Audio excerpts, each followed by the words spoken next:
ಇಷ್ಟು ದೊಡ್ಡ ಕೊಡುಗೆಗಳನ್ನು ಕೊಟ್ಟಂಥವ್ರು. ನಟರಾಗಿ ಅವರದೇ ರೀತಿಯ ವಿಭಿನ್ನ ರೀತಿಯಲ್ಲಿ ಅವರ ಹೆಜ್ಜೆಗಳನ್ನು ಛಾಪನ್ನು ಮೂಡಿಸಿದಂಥವ್ರು. ಬಹುಶಃ ಕನ್ನಡ ಚಿತ್ರರಂಗದಲ್ಲಿ ಇನ್ನೊಬ್ಬ ದ್ವಾರಕೀಶ್ ಅವರು ಹುಟ್ಟಿ ಬರ್ತಾರೆ ಅಂತ ನನಗೇನು ಅನ್ನಿಸ್ತಾ ಇಲ್ಲ. ಅದೆಷ್ಟೋ ಗಳಿಸಿದ್ರು ಅದೆಷ್ಟೋ ಕಳೆದರೂ ಕೂಡ ಬಹಳ ಸಂತೋಷವಾಗಿ ನಗನಗ್ತಾನೆ ಇರ್ತಿದ್ರು. ಈಗ ನಾನು ಒಂದು 6 ತಿಂಗಳ ಹಿಂದೆ ಅವರನ್ನು ನೋಡಬೇಕು ಅಂತ ನಂಗೆ ಬಹಳವಾಗಿ ಮನಸ್ಸಿನಲ್ಲಿ ಕಾಡ್ತಿತ್ತು. ಬಂದು ಮಾತಾಡಿಸಿ ಹೋಗಿದ್ದೆ. ಆಗಲೂ ಸಹ ಅಷ್ಟೆ, ಬಹಳ ಚೈತನ್ಯಶೀಲವಾದಂತಹ ಮನಸ್ಥಿತಿಯನ್ನು ಇಟ್ಕೊಂಡಿದ್ರು. ಖುಷಿಯಾಗಿದ್ದರು ಮತ್ತು ಭಾಳ ಸಂತೃಪ್ತಿ. ನಾನು ಭಾಳ ಸಂತೃಪ್ತನಾಗಿದ್ದೀನಿ ಅಂತಕ್ಕಂಥ ಮಾತನ್ನು ಭಾಳಷ್ಟು ಗಳಿಸಿದ್ದೀನಿ, ಭಾಳಷ್ಟು ಕಳೆದಿದ್ದೀನಿ ಉಮ್ಮ. ಆದರೆ ಐ ಆಮ್ ಸ್ಯಾಟಿಸ್ಫೈಡ್, ಖುಷಿಯಾಗಿದ್ದೀನಿ. ನಾನು ಕೆಳ ಸ್ತರದ ಜೀವನ ಮತ್ತು ಮೇಲ್ಸ್ತರದ ಜೀವನ, ಸೌಲಭ್ಯಯುತವಾದಂಥ ಬದುಕು, ಭಾಳ ಎತ್ತರದ ಜೀವನ ಎಲ್ಲವನ್ನೂ ಕಂಡಿದ್ದೀನಿ. ಸೊ ನಾನು ತುಂಬಾ ಖುಷಿ ಪಡ್ತೀನಿ. I A very blessed man, happiest man the earth ಅಂತೆಲ್ಲ ನನ್ನ ಜೊತೆ ಚರ್ಚೆ ಮಾಡ್ತೀನಿ. ಖುಷಿಪಟ್ಟರು. ಚಿತ್ರರಂಗದಲ್ಲಿ 2 ಚಿತ್ರಗಳನ್ನು ಮಾಡ್ತಿದ್ದಂಗೆ ಕೈ ಸೋತು ಹೋಗುವಂಥ ಪರಿಸ್ಥಿತಿ ಇರುವ ದಿನಗಳಲ್ಲಿ, ಅಂತಹ ದಿನಗಳಿಂದ ಇಂತಹ ದಿನಗಳವರೆಗೂ ಕೂಡ ಸುಮಾರು 48 ಚಿತ್ರಗಳನ್ನು ಮಾಡಿದ್ದಾರೆ ಅಂತ ಹೇಳಿದರೆ ಅದು ಅಸಾಮಾನ್ಯವಾದಂತಹ ಒಂದು ಸಾಧನೆ. ನಾನು ಸಹ ಅವರ ಚಿತ್ರದಲ್ಲಿ ಪಾತ್ರವನ್ನು ಮಾಡಿದ್ದೇನೆ. ನನ್ನನ್ನು ಅವರು ನೋಡಿದ್ದು 1800 ಎಷ್ಟು ಮರ್ತಿದ್ದೇನೆ ರೀ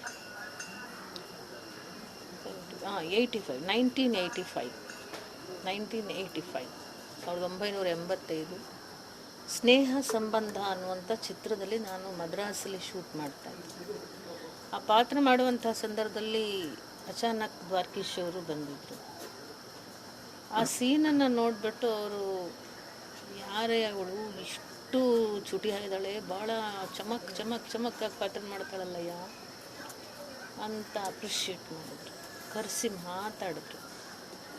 ತದನಂತರ ಅವರ ಒಂದು ಚಿತ್ರಕ್ಕೆ ಬಹಳ ವರ್ಷಗಳ ನಂತರ ಟೈಗರ್ ಪ್ರಭಾಕರ್ ಅವರ ಒಂದು ಚಿತ್ರ ಒಂದೇ ಗೂಡಿನ ಹಕ್ಕಿಗಳು,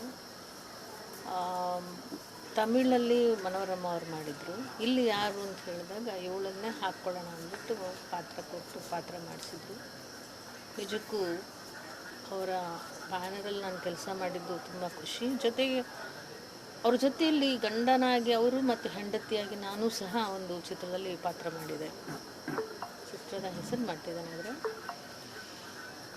ಅವ್ರ ಜೊತೆಯಲ್ಲಿ ನಾನು ಪಾತ್ರ ಮಾಡಿದ್ದು ನನ್ನ ಸೌಭಾಗ್ಯ ಅಂತ ಭಾವಿಸ್ತೇನೆ. ಹಿರಿಯ ಕಲಾವಿದರು ಇವತ್ತು ನಮ್ಮೊಂದಿಗೆ ಇಲ್ಲ ಅಂತಕ್ಕಂಥದ್ದು ದೊಡ್ಡ ನಷ್ಟ. ಇನ್ನೊಂದಷ್ಟು ವರ್ಷಗಳು ಅವ್ರು ನಮ್ಮ ಜೊತೆಯಲ್ಲಿ ಇರಬೇಕಾಗಿತ್ತು ಅನ್ನುವಂಥ ಆಸೆ ನಮ್ಮೆಲ್ಲರಲ್ಲೂ ಇತ್ತು. ಅದ್ರ ಜೊತೆಯಲ್ಲಿ ಅಂಬುಜಕ್ಕ ಅವರ ಶ್ರೀಮತಿಯವರು ದೊಡ್ಡ ಸಾಥ್, ಅವರ ಏಳಿಗೆಗೆಲ್ಲ ಬಹಳ ದೊಡ್ಡ ಸಾಥ್ ಕೊಟ್ಟಂಥವ್ರು ಅಂಬುಜಕ್ಕ ಅವರು. ಅವ್ರು ತಿಳ್ಕೊಂಡಂಥ ದಿನವೇ ಇವತ್ತೇ ಇವರು ಸಹ ತಿಳ್ಕೊಂಡ್ರು ಅಂದರೆ ಅವರಿಬ್ಬರ ಮಧ್ಯೆ ಇದ್ದಂತಹ ಪ್ರೀತಿ ಹೇಗಿತ್ತು ಅನ್ನೋದಕ್ಕೆ ಇವೆಲ್ಲವೂ ಒಂದು ಸಾಕ್ಷಿ. ಸೊ ಹಾಗಾಗಿ ಅವರ ಆತ್ಮಕ್ಕೆ ಶಾಂತಿ ಸಿಗಲಿ, ಅವರ ಕುಟುಂಬ ವರ್ಗದವರಿಗೆ ಈ ಒಂದು ನೋವನ್ನು ಭರಿಸುವ ಶಕ್ತಿ ಸಿಗಲಿ. ಒಟ್ಟಾರೆಯಾಗಿ ದ್ವಾರಕಿಯವರ ಬದುಕು ತೆರೆದ ಪುಸ್ತಕ ಇದ್ದ ಹಾಗಿತ್ತು. ಯಾವುದನ್ನು ಮುಚ್ಚಿಡ್ತಿರಲಿಲ್ಲ. ಮಕ್ಕಳ ಜೊತೆ ಮಕ್ಕಳಾಗಿ, ಸ್ನೇಹಿತರ ಜೊತೆ ಸ್ನೇಹಿತನಾಗಿ, ತಂದೆ ಮನೆಗಾದರೂ ಕೂಡ ಎಲ್ಲರ ಜೊತೆಯಲ್ಲೂ ಕೂಡ ಸ್ನೇಹವತ್ತಾದ ಸಂಬಂಧವನ್ನು ಇಟ್ಕೊಂಡಿದ್ದಂಥವ್ರು. ಯಾರಿಗೂ ನೋವು ಮಾಡದೆ